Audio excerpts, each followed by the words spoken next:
noong mga nakaraang mga buwan, pinag-usapan na po natin yung proseso ng International Criminal Court or ICC sa case ni former President Duterte.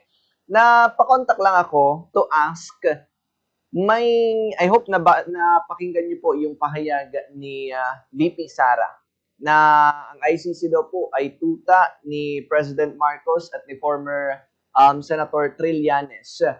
Ano pong reaction po ninyo rito? Makaka-apekto ba ito dun sa gumugulong ng kaso na kinakaharap ng kanyang ama, si former President Duterte? Well, in general, hindi. No? Kasi yung nangyayari sa ICC ngayon is it's a legal litigation. No? It's a case, legal case. At ang mga justices or yung mga judges ng ICC, mga ano yan, kumbaga this is the highest level of position in becoming a judge. No? So, yung mga yan, alam nila na ang pagbabatayan lang nilang sa kanilang desisyon ay yung ebidensya at batas. It doesn't matter kung ano yung nangyayari outside of the courtroom.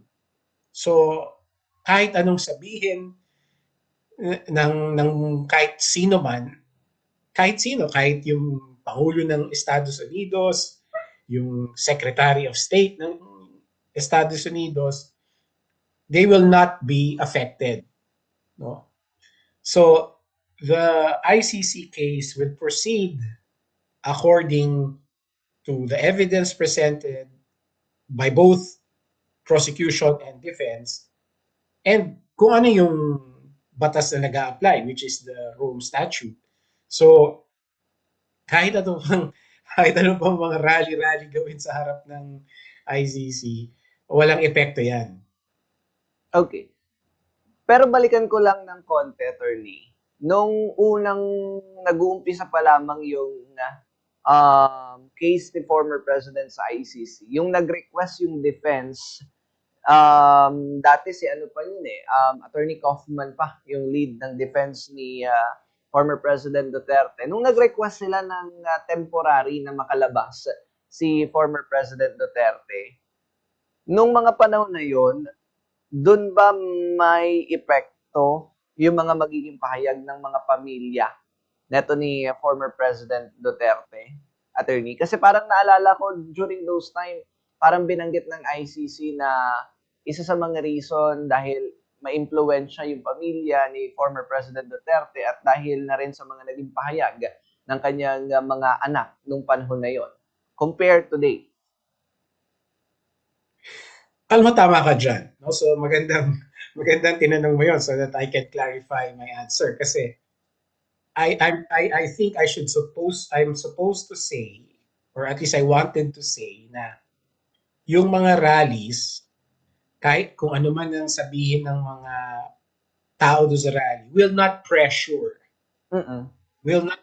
the justices or the judges either way. No? Kahit presidente pa ng Amerika or kung sino man politiko, the justices and the judges will not be pressured.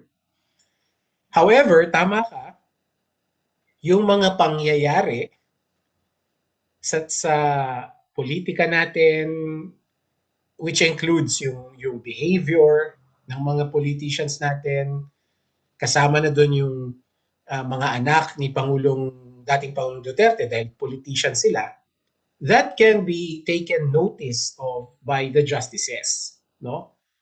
To demonstrate certain realities, no? Katulad na lang ng tama yung sinabi mo, perfect yung sinabi mo na napakita mismo ng mga Duterte family na malakas pa rin sila dahil doon sa mga rallies, and therefore the court used that as sort of a proof na hindi pa pwedeng pauwiin si dating Pangulong Duterte kasi kung payagan siyang umuwi, maaaring magkagulo.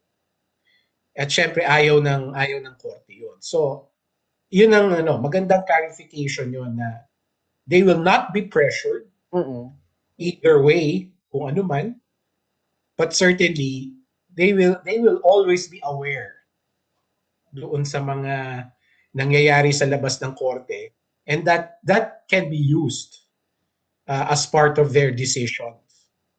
Okay.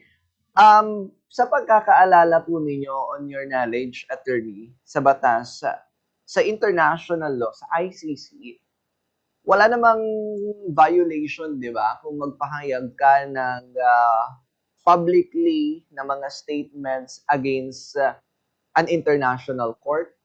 Kasi I believe dito sa Pilipinas, di ba po, although we have freedom of speech, may mga limitations pa rin naman po. Ganun din, no? Ganun din sa international law kasi lahat tayo sumusunod dun sa international conventions, no, on political and civil rights. So hindi rin akma or ayon yung insultuhin yung ICC, no? Pero siguro iba lang yung reaction.